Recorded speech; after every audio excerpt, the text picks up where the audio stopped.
আজকে খুব সুন্দর একটা কমেন্টসের অ্যান্সার করব। আমার কোনো এক শুভাকাঙ্ক্ষী কমেন্টস করছেন, আপু, অর্গাজম ও বীর্যপাত কি এক নাকি আলাদা? যদি আলাদা হয় তবে কি খুলে বললে ভালো হয়? দেশের এবং প্রবাসের ভাই বোনদের প্রতি সালাম। আসসালামু আলাইকুম। আমি প্রভাষক ডাক্তার রিক্তা পারভিন, হোমিওপ্যাথি এবং আয়ুর্বেদিক চিকিৎসক। চেম্বার সেবা হোমিও কমপ্লেক্স অ্যান্ড সেবা ডিজিটাল ল্যাব, উপজেলা মডেল মসজিদের পূর্ব পাশে, শিমুলিয়া, মাগুরা। ধন্যবাদ ভাইয়া সুন্দর একটা কমেন্টস করার জন্য। ভাইয়াটি যে কমেন্টস করছেন সেটা বোঝাচ্ছে এমন যে অর্গাজম এবং বীর্যপাত এক কিনা। যদি এক না হয় তাহলে একটু খুলে বলবেন। তো এখন সেই বিষয়টি নিয়ে আলোচনা করব। অনেকের ধারণা থাকে যে অর্গাজম মনে হয় বীর্যপাত, আর অর্গাজম মনে হয় শুধু মহিলাদেরই হয়, আর মহিলাদের এই অর্গাজমটাই মনে হয় বীর্যপাত। কিন্তু না, এটা একদম ভুল ধারণা। কারণ অর্গাজমটা কি? অর্গাজমটা হলো সেক্সুয়াল অনুভূতি, সেক্সুয়াল উত্তেজনা। এটা পুরুষেরও হতে পারে, মহিলাদেরও হতে পারে।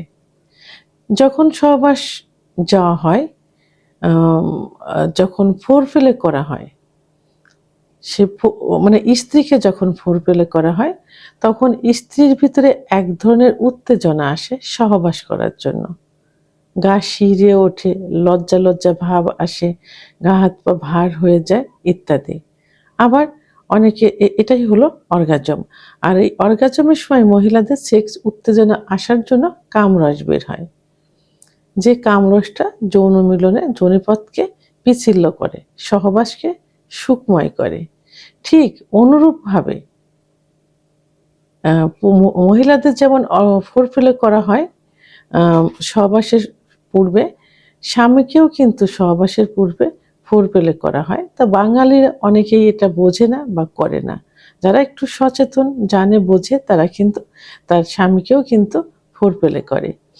তো ফোরপ্লে করুক আর না করুক, যখন স্ত্রীকে ফোরপ্লে করা হয় তখন স্বামীর ভিতরেও একটা অনুভূতি আসে এবং তখন তার কিন্তু উত্থান হয়, অর্থাৎ লিঙ্গের উত্থান হয়, সহবাস করার জন্য মন চায় এবং গা শিরশির করে, লাজুক ভাব স্বামীর ভিতরেও চলে আসে, যৌন মিলনে যাওয়ার জন্য উদগ্রীব হয়ে ওঠে, অর্থাৎ লিঙ্গ একদম উত্থান হয়ে যায়। তো তখন কোনো কোনো পুরুষের দেখা যায় যে লিঙ্গের মাথা দিয়ে একটু লালা বিজলা আসে। এই লালা বিজলাটা কি করে? যোনিপথকে পিচ্ছিল্য করতে সাহায্য করে। তাহলে এটাই হলো অর্গাজম। আর বীর্যপাতটা কি? বীর্যপাত হলো যে যৌন মিলনের শেষ মুহূর্তে যখন স্বামী চরম সুখ অনুভব করে তখন যে বীর্য বের হয়, সেটাই হলো বীর্যপাত। ঠিক একইভাবে স্ত্রীর শেষ মুহূর্তে যে চরম সুখটা আসে এবং যে পানির মতো একটা পদার্থ বের হয়, মহিলাদের বীর্যপাত কিন্তু গাঢ় হয় না বা ঘন হয় না, এটা প্রসাবের মতো পাতলা একটা পদার্থ বের হয়। এটাই হলো বীর্যপাত, মহিলাদের বীর্যপাত। তো মহিলাদের বীর্যপাত ঘটানো ছোটা, কারণ মহিলাদের সেক্স উত্তেজনা লুকায়িত থাকে এবং অনেক সময় দেখা যায় যে মহিলাদের বীর্যপাত হয় না, অর্গাজম পর্যন্ত শেষ হয়ে যায়, স্বামীদের হয়ে যায়। সেক্ষেত্রে স্বামীরা একটু সময় নিয়ে সহবাস করলে স্ত্রীকে বীর্যপাত ঘটানো কিন্তু খুব সহজ হয়ে যায়। তাহলে এখানে স্পষ্ট বোঝা যাচ্ছে যে অর্গাজম এবং বীর্যপাত কিন্তু এক না।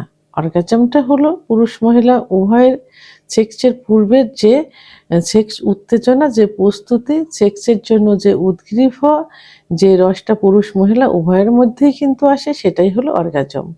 আর সহবাস চলাকালীন সময়, সহবাসের শেষ মুহূর্তে যে চরম সুখটা হয়, পুরুষের যে বীর্য বের হয়, সেটাই হলো বীর্যপাত। আর মহিলাদের সহবাস চলাকালের শেষের দিকে যে চরম উত্তেজনা এসে যে পানির মতো পদার্থ বের হয়, সেটাই হলো বীর্যপাত। ভিডিওটি সম্পর্কে যদি কোনো মতামত থেকে থাকে অবশ্যই কমেন্টসের মাধ্যমে জানাবেন। আর ভিডিওটি ভালো লাগলে লাইক, কমেন্ট, সাবস্ক্রাইব করে আমার সঙ্গে থাকুন। আল্লাহ হাফেজ।